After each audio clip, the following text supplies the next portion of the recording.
How's it going, guys? Thanks for jumping on. My name is Paul Robinson. I am the founder and CEO of Construct Reach. We are a workforce development company and consultancy that seeks to address the underrepresentation of minorities within the construction industry. So over here in the U.S., looks like we've got quite a group that's on. So thank you for jumping on today. I know we have people who are around the globe, and so I know it's different times in every place, location. But thanks everybody for taking the time to jump onto this event. What a cool platform that we still get a chance to use to leverage and allow us to still be in community as much as possible. So we are definitely appreciative of technology during this time. This has been a very unique and unprecedented time. You think about the convergence, if you will, of two pandemics, right? We're all dealing with COVID, and that's affected us on a lot of different levels. But we're also seeing the convergence of another pandemic that has been at work for a very long time, and that is systematic racism, inequity. And so we're dealing with these two things pretty much simultaneously, which is definitely calls for a very unique and unprecedented year, but it's not a lost year. I think it's important for us to recognize maybe some of the takeaways that we can have, some of the good that has come from things, especially kind of when you talk about COVID or what have you, the opportunity to lean in to be a little bit more intentional with how our own direct actions actually influence and affect others and their well-being. I think that's positioned us to sort of have empathy regarding systemic racism and to deal with the social upheaval that has taken place. I kind of wrote a little bit of an abstract, in the kind of in the portion to let individuals know about the content, if you will, of what we were going to be covering today. And when you think about kind of where we are, we're definitely living in and witnessing, the largest kind of civil rights movement in history. And you have people, who are locked arms essentially all over the world in solidarity. And so it's important, for us to recognize that, although unfortunate circumstances, I think we are positioned now in a way to actually move toward maybe the necessary change that we have been in dire need of for such a long time.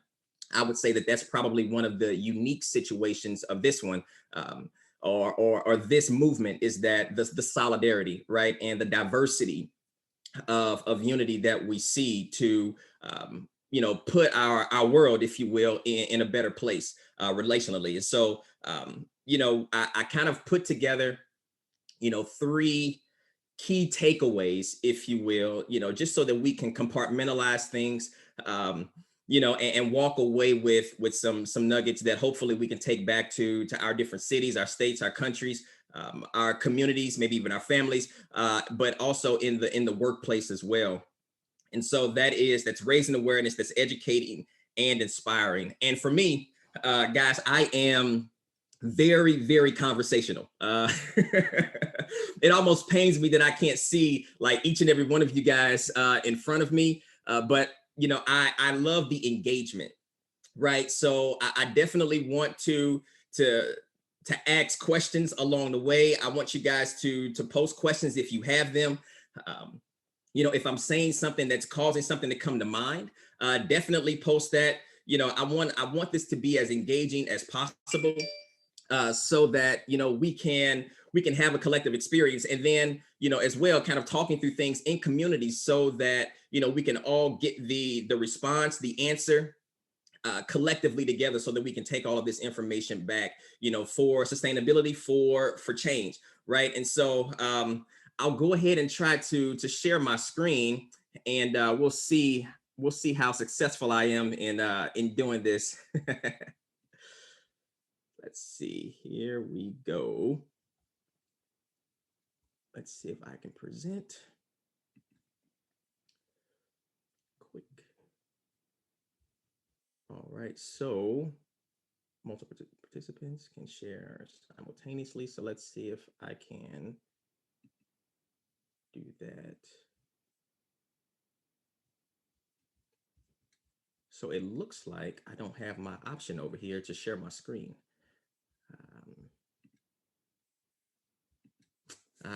That's okay. I don't know. I can't share my screen at the moment. Hi, Paul. Apologies. Try sharing screen now.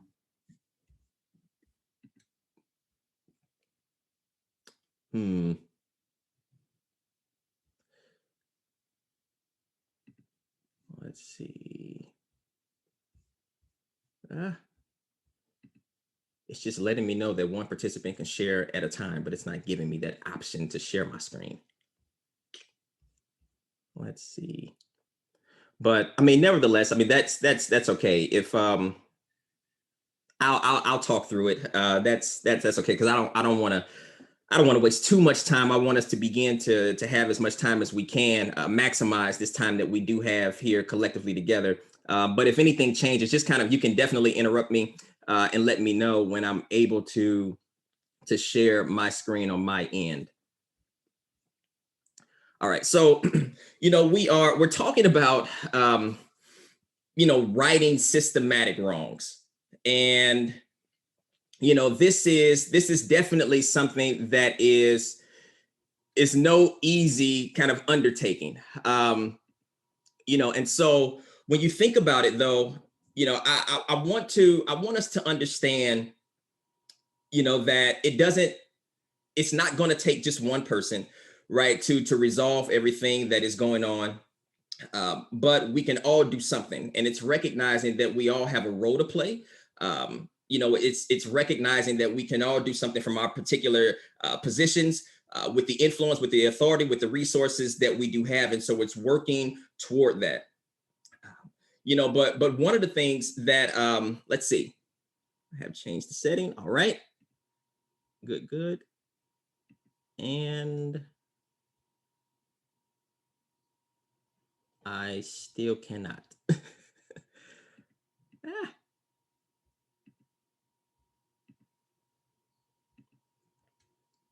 That's fine. That's fine. We'll I'll talk through it. I'll talk through it.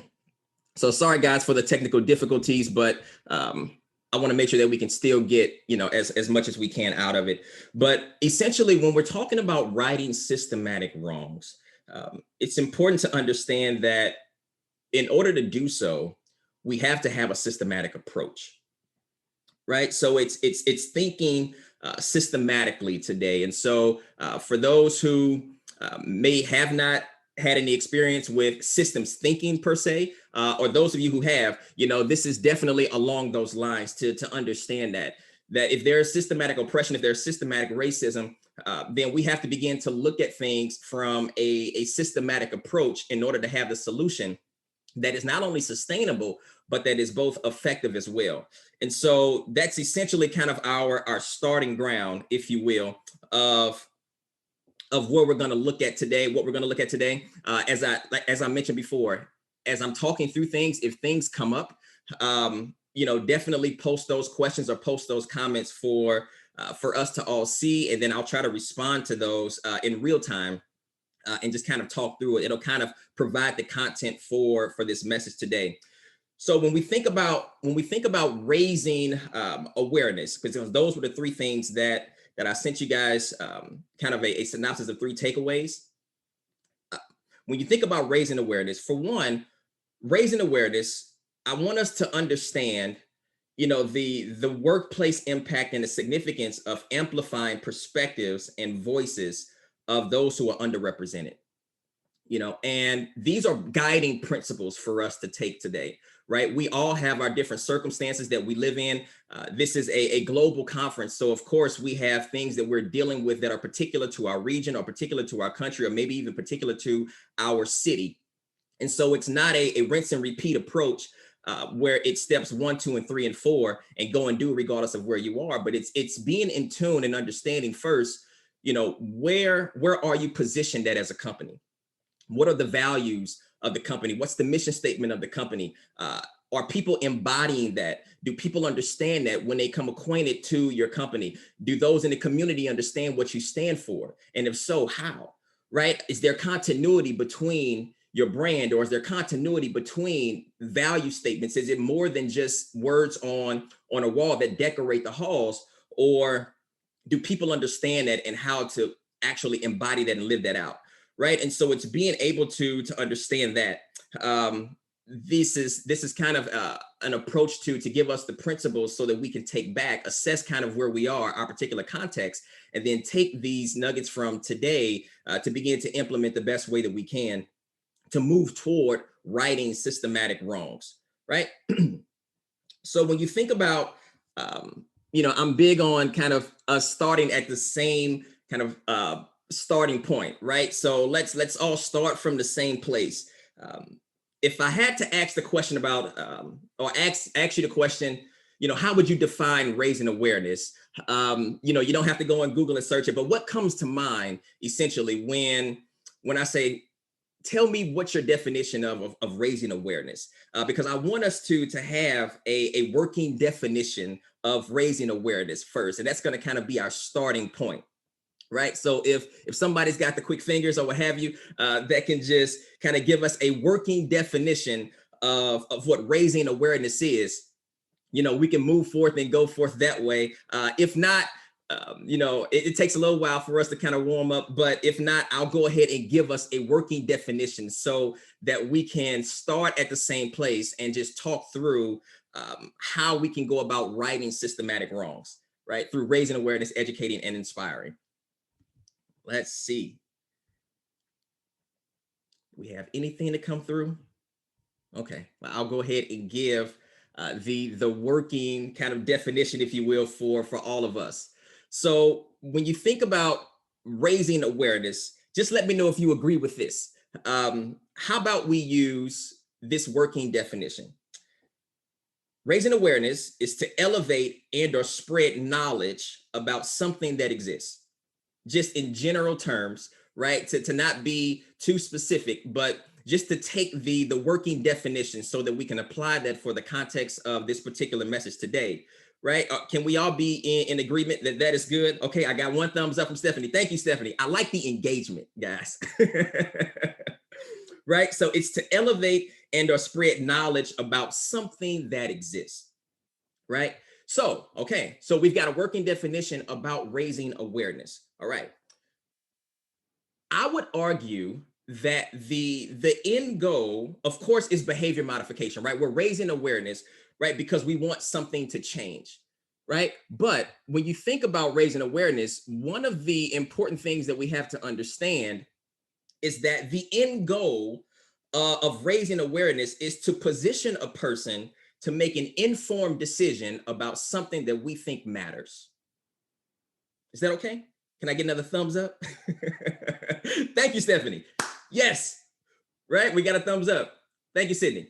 Right. That is essentially, that is the goal, right? Is to allow a person, to position a person, to mobilize a person into a position to where they can make an informed decision about something that we think matters. That is why we raise awareness, right? And so we do this so that we can elevate, so that we can highlight, and so that we can put emphasis on what typically gets overlooked, right? That's why you raise awareness, to put emphasis or to highlight or to shed a light on something that typically gets overlooked.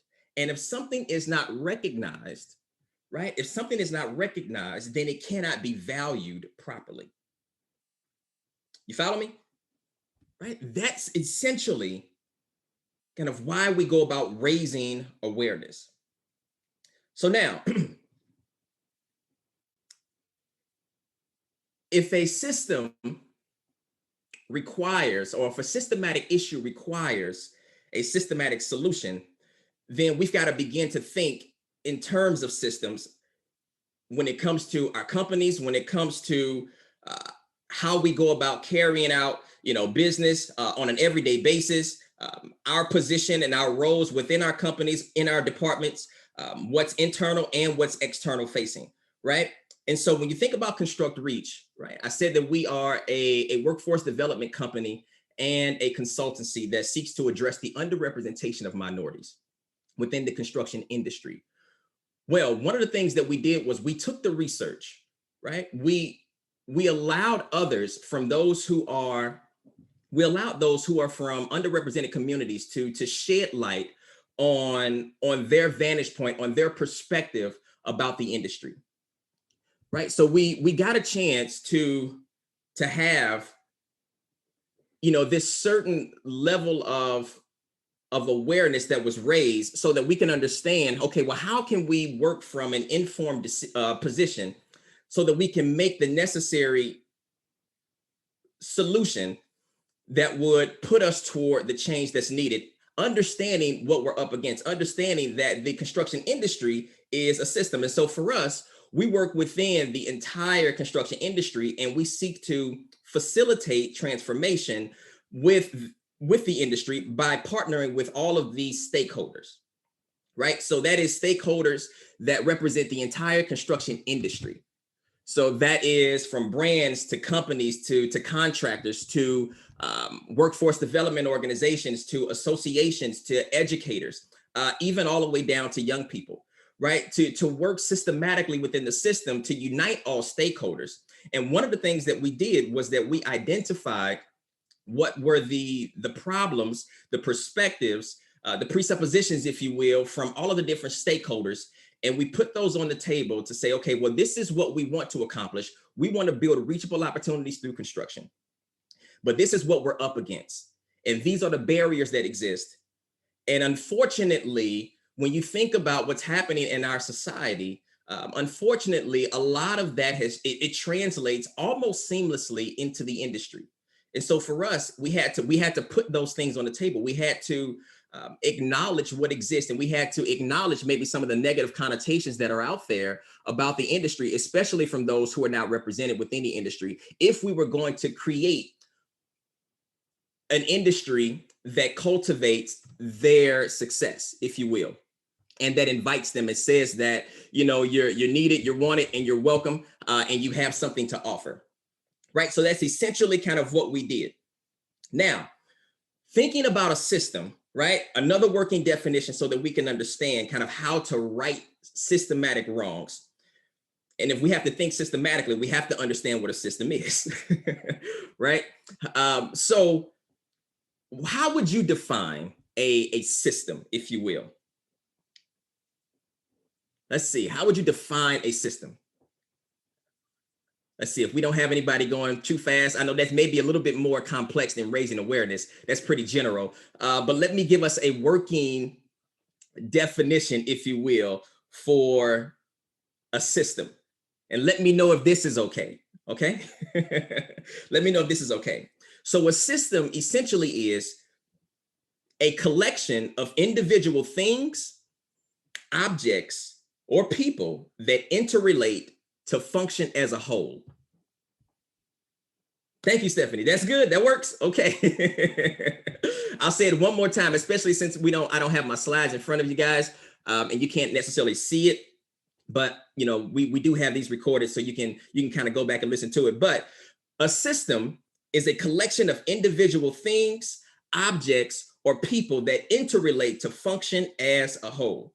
Right. And so if things are not interrelated, if things are not connected, then they are working in isolation and you don't have a system. Therefore, it becomes very hard for us to gain the traction that we need and to offer a solution that is sustainable to a systematic problem when we are doing things on a one-off basis and there's no connectivity and there's no interrelation. And so that's why we work collectively with the entire industry to unite all stakeholders, to understand value propositions, to understand where the gaps are in our relationships between one another so that we can work systematically to resolve a systematic problem.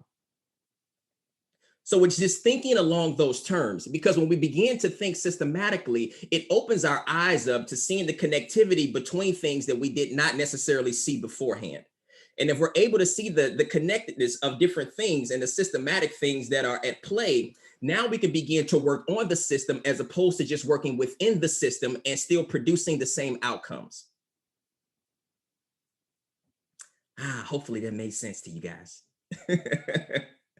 All right, thank you. So watch this, just a brief analogy, kind of a couple of examples for everyday life to see how systems are at play, and then to bring it home regarding what we're talking about today. So you think about systems.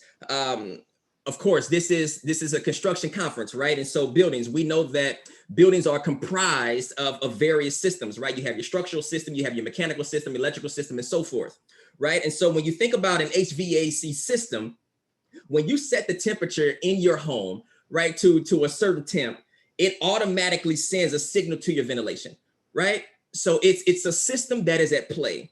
The same thing with our bodies. We can all identify our bodies are comprised of systems, right? We're all, and so for me, I play a lot of basketball, right?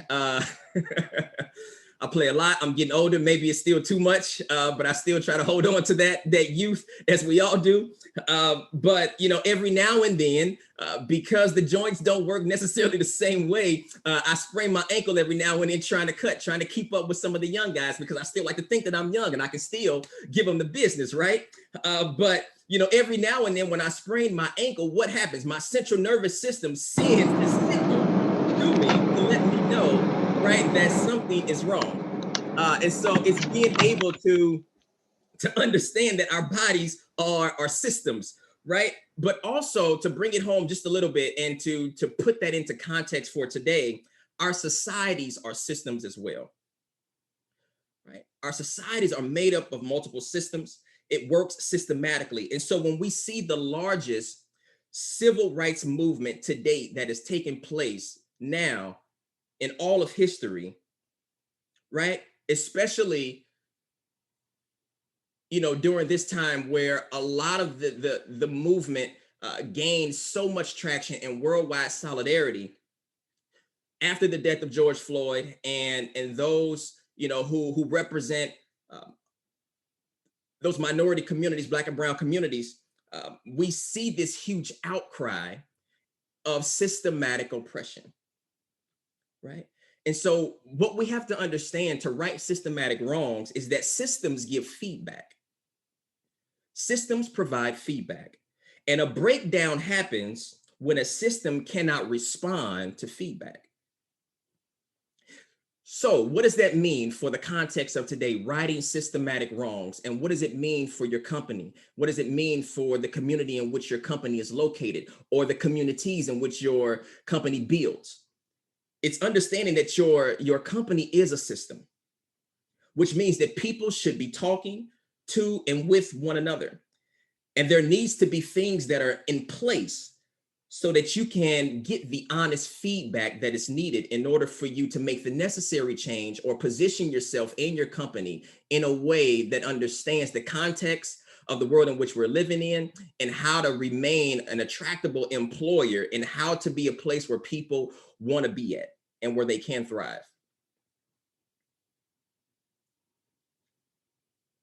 Hopefully that makes sense to you guys.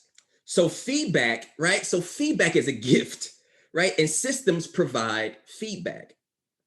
Now, the thing about systems thinking, right? The thing about systems thinking is that we have to understand that there is a connection between people, events, things, and thoughts, right? There's a connection between people, events, things, and thoughts that influence our communities, that influences our cities, our countries, but also our workplaces, right? And when we understand systems and we have the right system in place, then it helps us to anticipate and or guard against unintended consequences of our actions.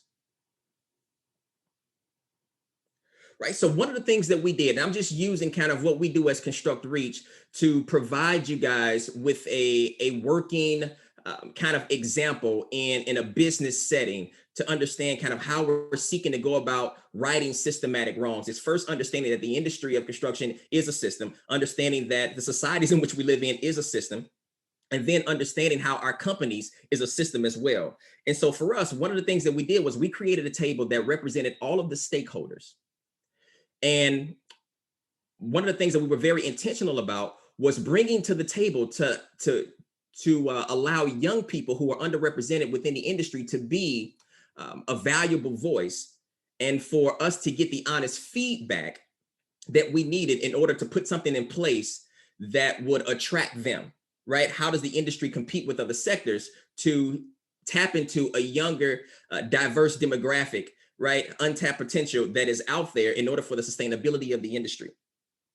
And so once we got their feedback, then we were able to create a thing. We were able to create a program. We were able to create internship curriculum that we can provide with other stakeholders, right?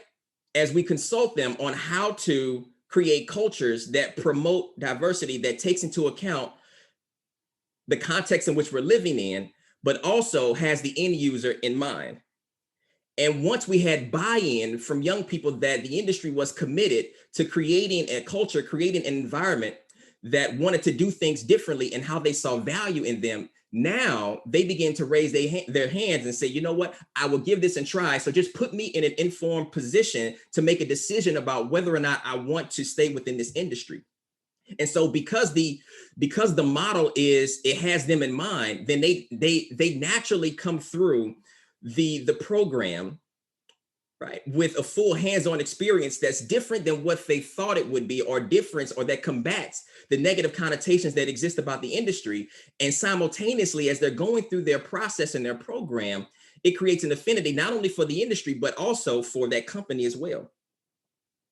And so that's what we were able to do. It's understanding that there's a connection, between thoughts, between people, between things, between events. And so for us, we were able to get the thoughts out between people, create a thing that takes into account the thoughts and the perspectives of people, and then now partner with all stakeholders to begin to build in communities in a way that's a little bit more intentionally, that not necessarily focuses on the what, but it focuses on the how. And so now through our program, we partner with all of the stakeholders to create communal events, if you will, that are different than just regular kind of activity that's taking place that you may not know about. But it's getting the buy-in from the community to understand that, hey, we can't compartmentalize what happens in our workplace with the community. And so we're being more intentional about understanding the context in which we live in and allowing construction to lead the way, and not focusing so much on what we build, but making sure that we change and we reorient how we build. And that takes a collective effort from all of the stakeholders. So we have to work systematically to get everybody on one accord, to speak the same language, to work collectively and collaboratively as we go in and we have an impact in different communities around not only just the US, but around the world. And so it's understanding that DEI is not just one thing, right? A lot of times we kind of use that acronym. I mean, we kind of use, right, that acronym, DEI or D&I, but it's not one thing, it's three things: diversity, equity, and inclusion. Diversity is an array of representation. Equity is saying, I have these particular things available to me. This is what I can achieve. And inclusion says, you know what, I belong. And so it's making sure that we understand those three things, working collectively together to right the systematic wrongs that are out there, but specifically in our industry, and showcasing how if we can begin to change the things in our industry, then we will naturally have an impact in our communities as well. Thank you, guys.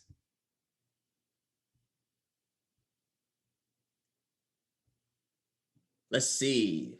Do we have time for any questions? All right, so I'm reading through some of these. Yes, do you believe that speaking on social issues like racism, police brutality, and politics on social media can be harmful to your career? Man, that is a very good question. There's so many things that take place on social media right now, to where sometimes you're pulled into conversations where you might have to respond or what have you. But I think it's being able to keep things in context, to make sure that people are not, taking and extracting things out of context, which is very hard to do, of course, in a social media standpoint. But I think you have to understand, like what's at play or what's at risk. When we're talking about things that really need to change, when we're talking about it's easy to talk about change until it's time to change. right? And so when we are talking about particular things and our stance on things, um, unfortunately in the past, it has been harmful to certain people's careers, but I think how you speak about things says a lot, right? There's a civil way to talk about things that are problematic. And there's a civil way to talk about things that have a lot of emotion attached to it. And so as long as we are having a mature approach and when we understand how to hold two things that are competing against one another in its proper tension, then I don't think anybody can argue with that, because we understand that we live in a technological age. I mean, look at how we're having this conference right now, right? It's through technology, and we understand that social media is huge in how we communicate and how we respond to certain things, or how we learn about certain things, right? And so I would say just to be mindful of how we respond, but there is a way to respond to things publicly. Let's see. Oh, people are responding in the chat. There we go. All right. There we go. Question to Paul. Anyone having some inclusion activities they can share? Yeah. All right. Thank you. Thank you. Thank you.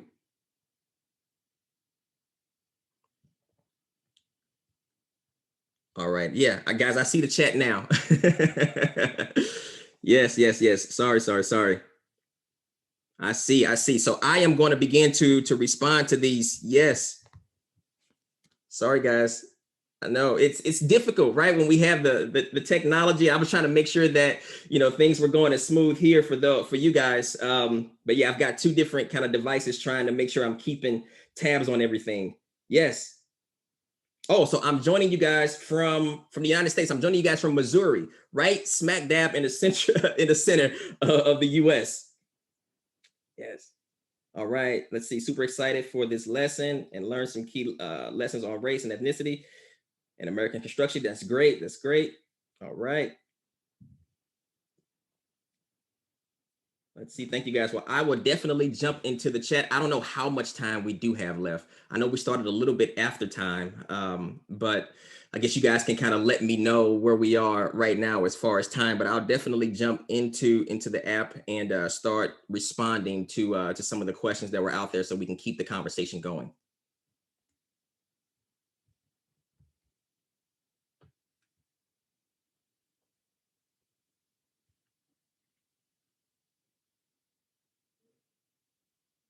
Let's see. Am I good? Do I end now? All good, Paul. It's fine if you go over. We can give you some more time. Oh, okay. All right. Let's see. All right, so good. That answered your question pretty good. Okay. Yep. Thanks, Sunshine. Okay. Let's see. Any more questions that we have out there that I may have missed? I know I see some about my inability to share my screen the correct way. Sorry about that, guys. Let's see.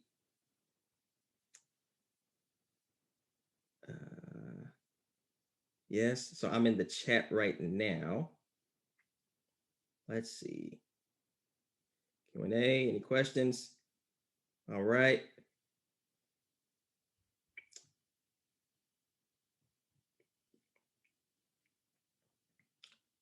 Yeah.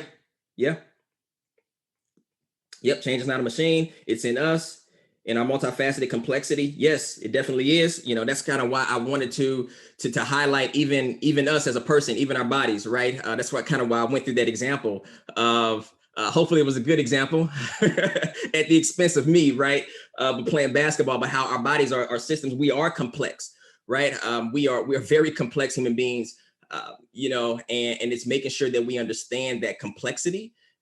But I think if we understand that complexity, even about us, we're able to approach complex external situations in a way that may be different if we were unaware of the complexity of just our own individual selves, right? And so I think that definitely informs how we go about addressing complex situations. We can see how complex things are because as soon as we begin to attack one thing, typically, it dovetails off to something else. And then you have somebody else saying, hey, but what about this? Right? Or what about that? Or what about this? And so a lot of times it's hard for us to gain the traction and to stay on one topic maybe long enough, because things are so interconnected to where if we spend time on one thing, then somehow or some way it may be communicating to somebody else that we're forgetting about them. And so now you have maybe somebody else raising awareness about, hey, well, this matters over here too. And so it's definitely not a simple thing, right? But I think we do ourselves a solid, and we do ourselves well to understand how to see things systematically so that we can begin to approach it that way and understand how different things are related to one another and how they play off of one another.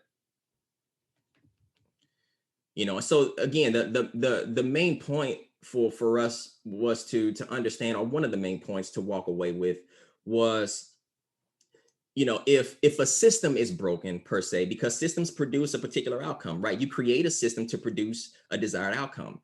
And if the desired outcome keeps coming at the expense of an entire group or groups, then we can't continue to just work in the system, but we have to start working on it.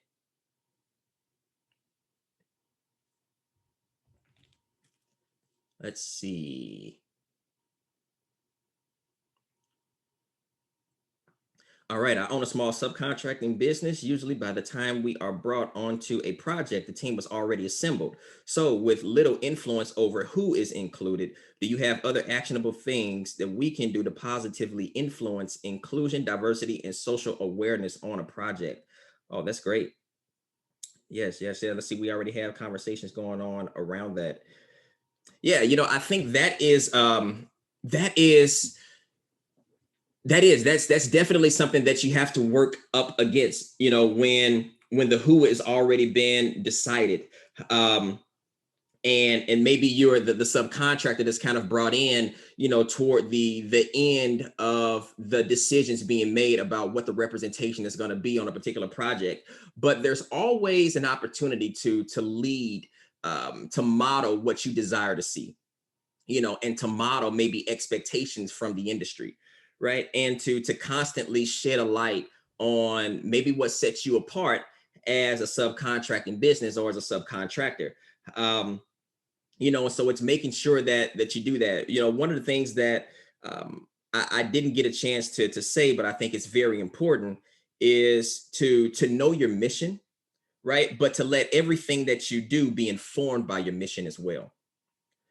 Right. And so, and then when you do things, you're always communicating the why and tying everything back to your mission. And so it's always putting the present into context. And so, maybe it is having conversations with the larger contractors or maybe some of the other subcontractors, and talking through, hey, well, what are we doing collectively to lean in, or how are we going to leverage this particular project to shine a light or to attract maybe those who have not considered construction to be a possible career for them, right? And so it's beginning to think like that, but starting to maybe create conversations to where you can understand, but then it also puts you in a position to maybe talk about what uniquely kind of sets you apart, or maybe some of that uniqueness that you guys have within your own company that you can begin to talk through and then kind of, model out as well for them, even though a lot of those decisions have taken place, without you necessarily being at the table, if you will.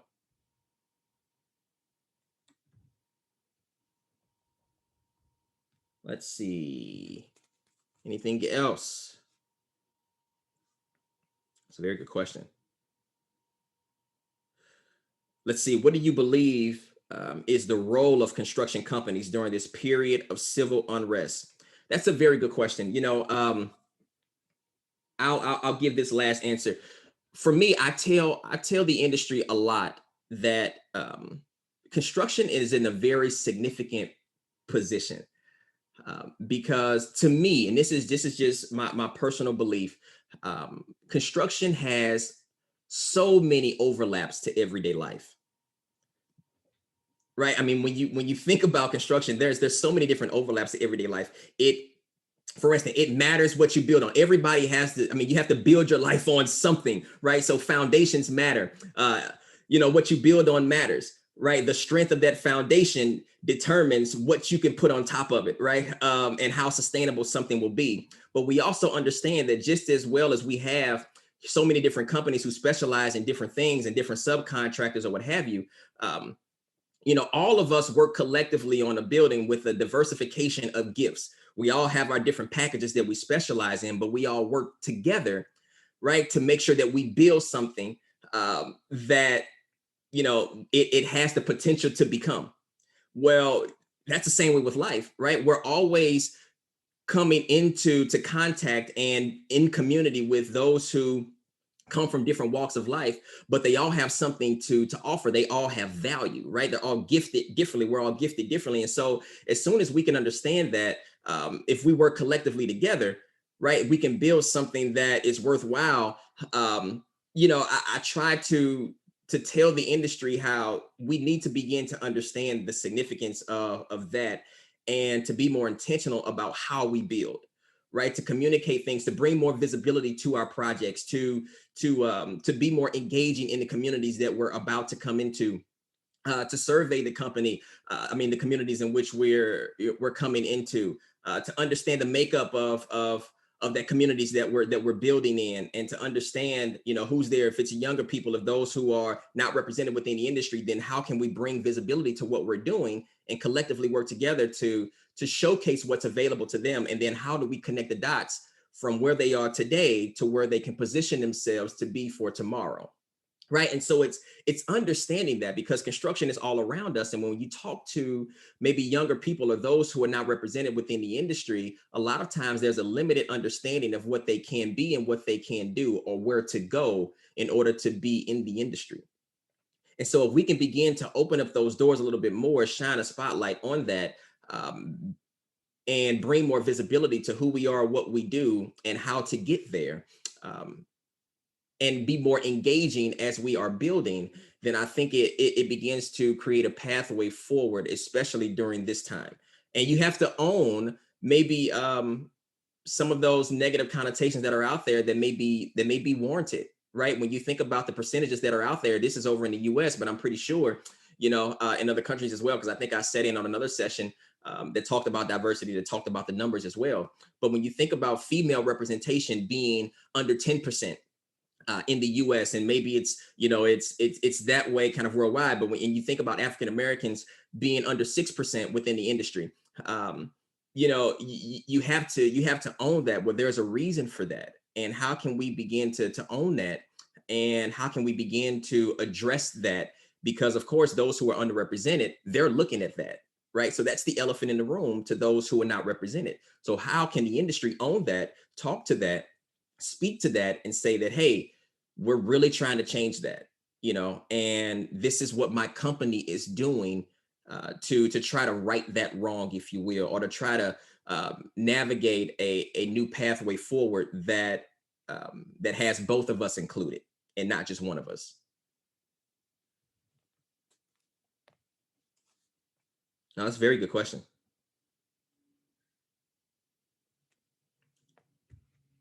Let's see. I don't know how are we on time? Are we okay? All right. Sounds good. Well, if that is it, guys, I appreciate the time. Hopefully this was a good session for you guys. You were able to take away some good things, but yeah, best of luck to you guys. And I'll be seeing you soon. Thanks. Take care.